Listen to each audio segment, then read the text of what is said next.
कराची की सड़कों पर खून बेपरवाह ड्राइवर्स से घिरा शहर।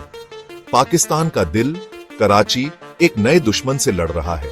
ये दुश्मन बंदूकें या बम नहीं चलाता, ये दिन दहाड़े काम करता है, पीछे छोड़ जाता है तबाही और निराशा।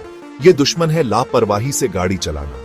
हमारी सड़कें जो कभी तरक्की की राहें थीं, अब मौत के जाल बन गई है। भारी गाड़ियों, खासकर ट्रकों और पानी के टैंकरों से होने वाले एक्सीडेंट्स की संख्या आसमान छू रही है। ये सिर्फ आंकड़े नहीं हैं, ये बर्बाद जिंदगियों और टूटे परिवारों की कहानियां हैं। कराची के लोग डर में जी रहे हैं। सड़क पार करने का डर, अपनों को बाहर भेजने का डर, अपनी जान का डर। हर दिन खबरें भयानक एक्सीडेंट्स की ताजा रिपोर्ट लाती हैं। सबके मन में एक ही सवाल है, अगला नंबर किसका होगा? इस बढ़ते खतरे के सामने अधिकारी बेबस दिखते हैं। कानून कमजोर हैं, उनका पालन ढीला है और सजा से बचने का माहौल बना हुआ है। ड्राइवर्स जवाबदेही की कमी के कारण बेखौफ होकर ट्रैफिक नियमों की धज्जियां उड़ाते रहते हैं। हालात में तुरंत और कड़े एक्शन की जरूरत है। खोखले वादों और आश्वासनों का समय खत्म हो गया है। हमें अपनी सड़कों को फिर से सुरक्षित बनाने के लिए ठोस कदम उठाने की जरूरत है। हमें पीड़ितों और उनके परिवारों के लिए न्याय चाहिए। हमें अपने शहर को बेपरवाह ड्राइवर्स की चपेट से छुड़ाना होगा। अभी एक्शन लेने का समय है। मालिर हॉल्ट ब्रिज हादसा, एक परिवार खत्म, शहर में मातम। 24 मार्च 25 को मालिर हॉल्ट ब्रिज पर हुए दर्दनाक हादसे ने कराची को हिलाकर रख दिया। जिंदगी और सपनों से भरा एक युवा परिवार पल भर में बेरहमी से खत्म हो गया। तेज रफ्तार पानी का टैंकर, जिसके ब्रेक फेल होने की खबर थी, उनकी मोटरसाइकिल से टकरा गया। माता पिता और उनका बच्चा, जो अभी भी मां के गर्भ में जीवन से लिपटा हुआ था, टक्कर लगते ही मारे गए। यह दिल दहला देने वाली घटना कोई अकेली घटना नहीं थी। यह हमारी सड़कों पर अनियंत्रित लापरवाही के घातक परिणामों की एक कठोर याद दिलाहट थी। मालिर हॉल्ट ब्रिज हादसा कराची की कमजोरी का प्रतीक बन गया। एक ऐसा शहर जो कुछ लोगों की लापरवाही का बंधक बन गया। जनता का गुस्सा तुरंत और व्यापक था। सोशल मीडिया प्लेटफॉर्म गुस्से, दुख और निराशा के मैसेज से भर गए। लोगों ने पीड़ितों के लिए न्याय की मांग की और इस तरह के हादसों को रोकने में अधिकारियों की निष्क्रियता पर सवाल उठाए। पानी के टैंकर के ड्राइवर को गिरफ्तार कर लिया गया। हालांकि कई लोगों के लिए यह गिरफ्तारी कोई सांत्वना नहीं थी। यह खोए हुए जीवन को वापस नहीं लाएगा और न ही एक दुखी परिवार के जख्मों को भर पाएगा। मालिर हॉल्ट ब्रिज हादसे ने उन गहरी जड़ें जमा चुकी प्रणालीगत विफलताओं को उजागर किया, जिन्होंने कराची की सड़कों को मौत के जाल में बदल दिया था। नागान चौरांगी हादसा, जब आक्रोश ने कराची की सड़कों को जला दिया। जब मालिर हॉल्ट हादसे के जख्म भरने लगे थे, तभी कराची पर एक और त्रासदी आ पड़ी। इस बार केंद्र नागान चौरांगी फ्लाईओवर था। 9 अप्रैल 25 को एक किशोर ड्राइवर ने कथित तौर पर नशे की हालत में अपने डंपर ट्रक को 2 मोटरसाइकिलों से टकरा दिया। शुक्र है सवार मामूली चोटों से बच गए। हालांकि यह घटना कराची के सुलगते गुस्से का चरम बिंदु साबित हुई। इस घटना ने हिंसक विरोध प्रदर्शनों की एक लहर दौड़ा दी। गुस्साई भीड़ सड़कों पर उतर आई और डंपर और पानी के टैंकरों सहित 9 गाड़ियों को आग लगा दी। विरोध प्रदर्शन जंगल की आग की तरह फैल गए, जिससे प्रमुख ट्रैफिक मार्ग ठप हो गए और शहर अराजकता में डूब गया। कराची के लोगों के लिए यह सिर्फ एक हादसे की बात नहीं थी। यह सालों से दबी हुई हताशा और डर के बारे में थी। यह मदद की पुकार थी, सुरक्षित सड़कों के लिए एक बेबस गुहार थी। न्याय के लिए शहर की पुकार, जनता का गुस्सा फूटा। नागान चौरांगी हादसे ने जनता के गुस्से में आग लगा दी। हद पार कर चुके कराची वासियों ने जवाबदेही और कार्रवाई की मांग की। पूरे शहर में विरोध प्रदर्शन शुरू हो गए, जिसमें जीवन के सभी क्षेत्रों के नागरिक न्याय की मांग में शामिल हो गए। सोशल मीडिया प्लेटफॉर्म जनता के गुस्से का जरिया बन गए।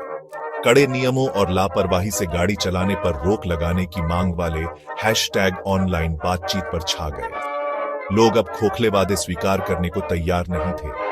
उन्होंने सत्ता में बैठे लोगों से ठोस कार्रवाई की मांग की। गाड़ियों को जलाना, हालांकि कई लोगों ने इसकी निंदा की, लेकिन लोगों की हताशा और निराशा को उजागर करता है। यह अधिकारियों को उनकी नींद से जगाने और उन्हें स्थिति की गंभीरता को स्वीकार करने के लिए मजबूर करने का एक बेताब प्रयास था। संदेश स्पष्ट था, बस बहुत हो गया। कराची के लोग ऐसे शहर में रहने के लायक हैं जहां उन्हें हर बार घर से बाहर निकलने पर अपनी जान के लिए डरना न पड़े। भाग 5। सरकार का जवाब बहुत कम, बहुत देर से। नागान चौरांगी हादसे और उसके बाद जनता के आक्रोश के बाद सिंध सरकार ने कई उपायों की घोषणा की। सिंध के गृह मंत्री जिया लांजर ने लापरवाही से गाड़ी चलाने और आगजनी में शामिल लोगों को गिरफ्तार करने का आदेश दिया। सिंध के राज्यपाल कामरान टेसौरी ने शांति और कानून का पालन करने की अपील की। वरिष्ठ मंत्री शर्जील इनाम मेमन ने जनता की चिंताओं को स्वीकार किया और भारी वाहनों के लिए कड़े नियमों का वादा किया। इनमें अनिवार्य फिटनेस और पंजीकरण जांच, पानी के टैंकरों के लिए बारकोड प्रणाली और डंपर ट्रकों के लिए सीमित परिचालन समय शामिल था। हालांकि कई लोगों ने इन उपायों को बहुत कम, बहुत देर से होने वाला मामला माना। संशयवाद बहुत ज्यादा था। कई लोग सरकार की इन उपायों को प्रभावी ढंग से लागू करने की प्रतिबद्धता पर सवाल उठा रहे थे। जनता सिर्फ शब्दों से ज्यादा मांग कर रही थी। वे कार्रवाई, जवाबदेही और जमीनी स्तर पर एक स्पष्ट बदलाव चाहते थे। भाग 6। दोष का जाल। कराची के रोड हादसों के लिए वास्तव में कौन जिम्मेदार है? कराची के रोड हादसों के लिए जिम्मेदारी का खेल एक जटिल खेल है। हालांकि लापरवाही से गाड़ी चलाना निस्संदेह एक प्रमुख कारक है, लेकिन समस्या बहुत गहरी है। ड्राइवरों, खासकर भारी वाहन चलाने वालों के लिए उचित लाइसेंस और प्रशिक्षण की कमी एक बड़ी चिंता का विषय है। सड़कों की खराब स्थिति, अपर्याप्त बुनियादी ढांचा और ट्रैफिक प्रबंधन की कमी भी समस्या में योगदान करती है। दोष ट्रैफिक नियमों को लागू करने के लिए जिम्मेदार अधिकारियों पर भी जाता है। भ्रष्टाचार, लापरवाही और जवाबदेही की कमी ने एक ऐसी व्यवस्था बनाई है जहां ट्रैफिक नियमों का उल्लंघन बड़े पैमाने पर होता है। इसके अलावा एक व्यापक सार्वजनिक परिवहन प्रणाली की कमी कई नागरिकों को परिवहन के असुरक्षित साधनों पर निर्भर रहने के लिए मजबूर करती है, जिससे वे दुर्घटनाओं के प्रति अधिक संवेदनशील हो जाते हैं। दोष के इस जटिल जाल के लिए एक बहुआयामी दृष्टिकोण की आवश्यकता है जो समस्या के सभी पहलुओं को संबोधित करता हो। भाग 7। नियमों से परे, एक सांस्कृतिक बदलाव की जरूरत। हालांकि कड़े नियम और उनका कड़ाई से पालन महत्वपूर्ण है, लेकिन वे समाधान का केवल एक हिस्सा है। सड़क सुरक्षा के मुद्दे को हल करने के लिए हमारे दृष्टिकोण और व्यवहार में एक बुनियादी बदलाव की आवश्यकता है। हमें दंड से मुक्ति की संस्कृति से दूर जाने की जरूरत है, जहां ट्रैफिक उल्लंघन को आदर्श के रूप में देखा जाता है। ड्राइवरों में जिम्मेदारी की भावना पैदा करने के लिए शिक्षा और जागरूकता अभियान महत्वपूर्ण है। स्कूलों, कॉलेजों और ड्राइविंग स्कूलों को सड़क सुरक्षा शिक्षा को प्राथमिकता देनी चाहिए।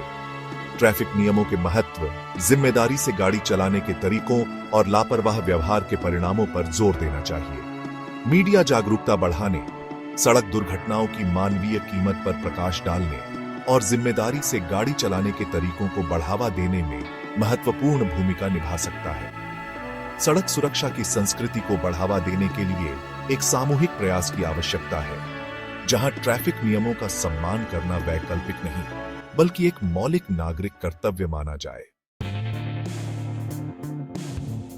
भाग 8। एक सुरक्षित कराची की ओर, एक साझा जिम्मेदारी।